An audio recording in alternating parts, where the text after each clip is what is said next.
Putri. Hadir. Rofi Udin. Hadir. Muhammad Rian Barudin. Hadir. Ahisa. Hadir.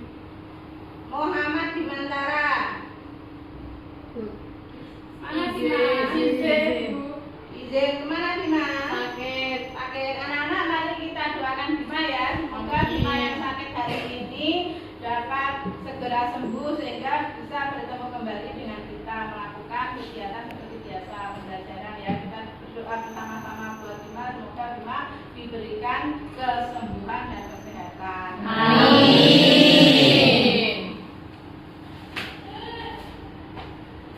Kita hari ini akan mempelajari materi mengenai perspektif Islam ya dalam menyikapi persoalan membunuh ya. Jadi membunuh dalam perspektif akidah Islam. Yang kemarin kita sudah mempelajari mengenai aliran-aliran Khawarij ya, dan bagaimana cara menyikapi perbedaan terhadap adanya aliran-aliran yang ada ya. Ada yang masih ingat bagaimana caranya? Ada yang masih ingat enggak mengenai pelajaran minggu lalu? Ada yang masih ingat enggak? Sudah lupa? Kok lupa semua ya? Saya sampaikan sedikit ya, kita mengingat kembali. Kemarin itu kita mempelajari mengenai aliran-aliran kalam. Ya, cara menyikapi perbedaan yang ada tentunya yang pertama adalah dengan toleransi. Toleransi disebut apa? Ayo, siapa yang masih ingat? Apa istilah toleransi dalam akidah? Iya. Toleransi disebut sikap tasamuh, saling menghargai. Itu sangat penting dalam kehidupan sehari-hari karena yang namanya perbedaan itu selalu muncul ya. Nah, sikap kita bagaimana terhadap perbedaan yang ada? Tentunya dengan bersikap tasamuh. Sikap tasamuh itu diwujudkan agar tercipta ketentraman dan kenyamanan dalam kehidupan supaya dinamis ya. Nah, untuk pembelajaran materi kita kali ini kita akan membahas mengenai perspektif membunuh dalam Islam ya. Perspektif membunuh dalam Islam. Sebelum kita masuk pada materi, saya sampaikan mengenai tujuan pembelajaran kita. Yang pertama, tujuan pembelajaran kita itu yang pertama adalah kalian mengerti mengenai perspektif membunuh dalam akidah Islam ya. Bagaimana yang disebut dengan membunuh itu ya. Kemudian yang kedua, kalian memahami dalil larangan membunuh dalam Islam ya.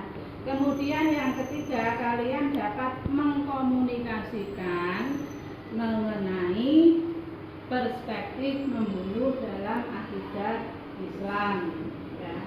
Saya jabarkan sedikit mengenai perspektif membunuh dalam Islam.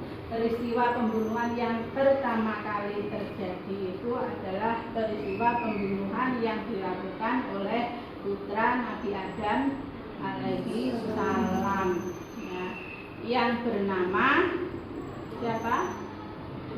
Yang bernama Qabil.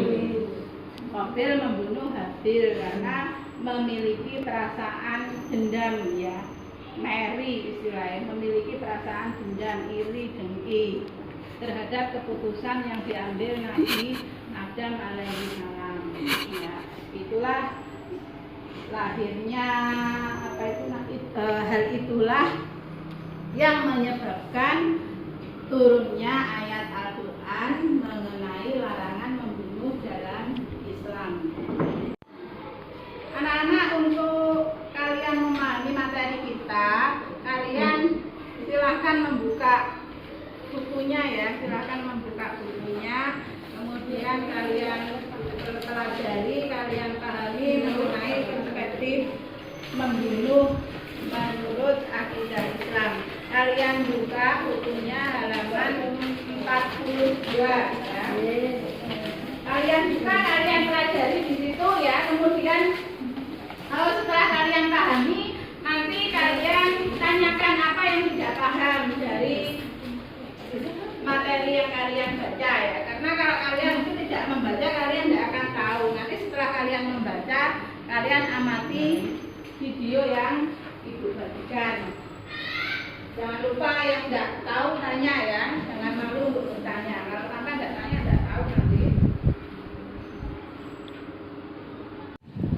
Setelah kalian membaca, kalian amati ya, kalian amati tayangan berikut.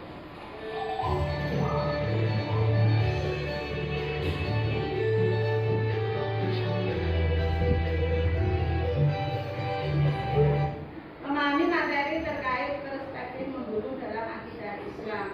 Yang membunuh itu merupakan menghilangkan nyawa seseorang baik secara disengaja maupun tidak. Kemudian menyebutkan dalil yang berhubungan dengan perspektif membunuh dalam akidah Islam. Ini dijelaskan dalam Quran surat An-Nisa ayat 93, sebagaimana ada di buku kalianku ya. Kemudian dampak membunuh yang pertama mendapatkan dosa besar, karena membunuh itu termasuk dosa besar ya. Kemudian tidak tenang dalam menjalani hidup. Kenapa tidak tenang dalam menjalani hidup? Karena seorang pembunuh pasti dihantui perasaan bersalah ya. Hidup itu apabila dalam bayang-bayang perasaan bersalah itu menimbulkan suasana yang tidak nyaman, tidak enak dalam hidupnya ya. Namanya nggak nyaman itu kan apa-apa tidak tenang. Kemudian yang ketiga, mendapatkan hukuman pidana atau bahkan hukuman mati. Seperti kasus yang lagi viral itu ya, tentu kalian tahu ya. Kasusnya siapa itu yang lagi viral? Iya, Freddy Sambo, seorang jenderal besar yang membunuh anak buahnya seketika karirnya dan jabatannya hancur. Belum lagi mendapatkan cercaan dari masyarakat ya. Kemudian ini ya, dijauhi masyarakat seperti yang sudah saya sampaikan tadi, seperti kasus yang terjadi pada Freddy Sambo. Kemudian menjadi aib untuk dirinya sendiri maupun keluarga ya. Otomatis akan menimbulkan aib. Kemudian memunculkan rasa dendam dari keluarga korban, karena jelas sekali keluarga korban tidak terima dari apa yang dilakukan oleh pelaku, seperti yang dialami oleh keluarga Brigadir J ya. Tentunya kalian tahu dan menyimak kasusnya ya, karena itu merupakan peristiwa kasus besar. Nah ini merupakan cara kita untuk menghindari perbuatan tercela, tentu saja dengan mengikuti kajian ya, seperti kalian seperti ini kan alhamdulillah sekali ya, kita sampaian berada di madrasah, lingkungan madrasah, kemudian mendekatkan diri kepada Allah Subhanahu wa Ta'ala. Ya, dari materi ini ada yang tidak paham? Ada yang bertanya? Saya bertanya. Iya, apa? Bagaimana cara kita mengendalikan emosi kita agar tidak terjadi hal-hal yang tidak diinginkan seperti pembunuhan dan lainnya? Caranya adalah ketika kalian emosi itu tentu saja kalian ambil air wudhu ya. Ambil air wudhu, kemudian kalian berbaring ya, kalau memungkinkan untuk berbaring ya. Dan tentu saja caranya adalah dengan mendekatkan diri kepada Allah ya, banyak-banyak istighfar, kemudian banyak-banyak melakukan kegiatan keagamaan seperti itu. Karena yang namanya manusia itu kan tidak ada yang tidak mempunyai masalah. Semua hidup itu kita harus siap dengan masalah. Anak-anak, setelah kalian mengamati video tadi ya, di sini kan ada berita yang menyuruh kalian untuk berdiskusi. Jadi silahkan kalian mendiskusikan kasus seperti ini ya. Silahkan kalian mendiskusikan dari apa yang kalian lihat seperti ini ya. Dari apa yang kalian lihat, apa yang kalian amati, silahkan kalian berdiskusi sesuai dengan kelompok yang telah dibagikan. Ini nanti kalian deskripsikan ya, tentu saja nanti disertai dengan dalil yang menguatkan. Silahkan kalian membentuk kelompok diskusi.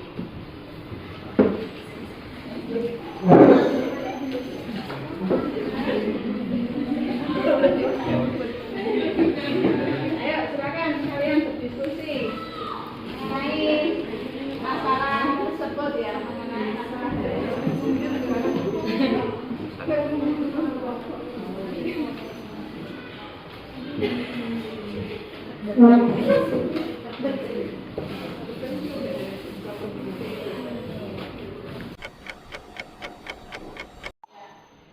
siap maju? Coba kelompoknya Farah. Kelompoknya Farah Adiba, silakan maju ke depan untuk mendeskripsikan hasil diskusinya.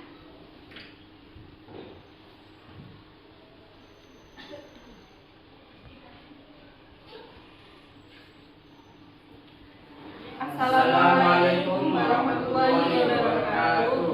Waalaikumsalam warahmatullahi wabarakatuh. Di sini kami akan menjelaskan dan mendeskripsikan tentang apa yang ditampilkan di layar. Gambar tersebut merupakan sanksi sosial dari perilaku pembunuhan, yang mana sanksi sosial tersebut berupa kecaman dari masyarakat. Nah, untuk itu perilaku pembunuhan itu sangat tidak terpuji karena menghilangkan nyawa seseorang dan membuat keluarga yang ditinggalkan merasa dendam kepada pembunuh. Anak-anak sekarang silakan kalian buka laptopnya, kalian kerjakan link yang sudah dibagikan. Silakan laptopnya dibuka, dikerjakan ya. Dengan mengerjakan nanti Nurin tahu apa itu kepahaman sampai yang pertama materi ini. Ya, kesimpulan apa yang dapat diambil dari pembelajaran kita kali ini? Coba siapa yang bisa menjelaskan? Saya. Ya, coba jelaskan apa kesimpulan hari ini. Dengan perilaku terpuji dapat menghindarkan kita dari perilaku tercela. Contohnya adalah pembunuhan.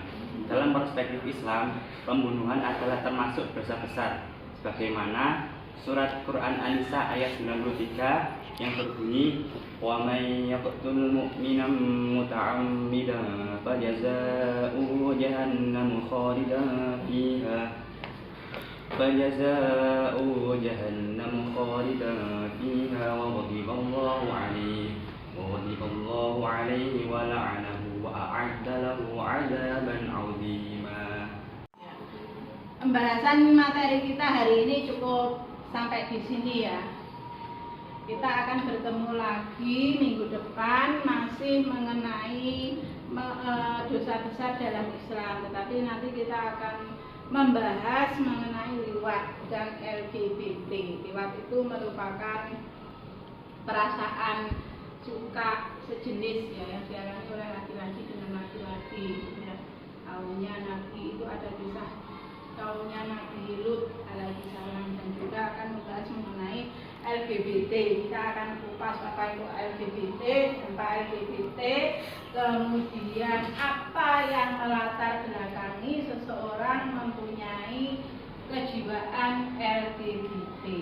Ya, hari ini cukup sekian. Semoga pembelajaran kita hari ini dapat membawa manfaat bagi diri kita dan orang lain. Amin. Cukup sekian, saya akhiri dulu. Dipimpin berdoa ya, saya akhiri dulu. Wassalamualaikum warahmatullahi wabarakatuh. Waalaikumsalam.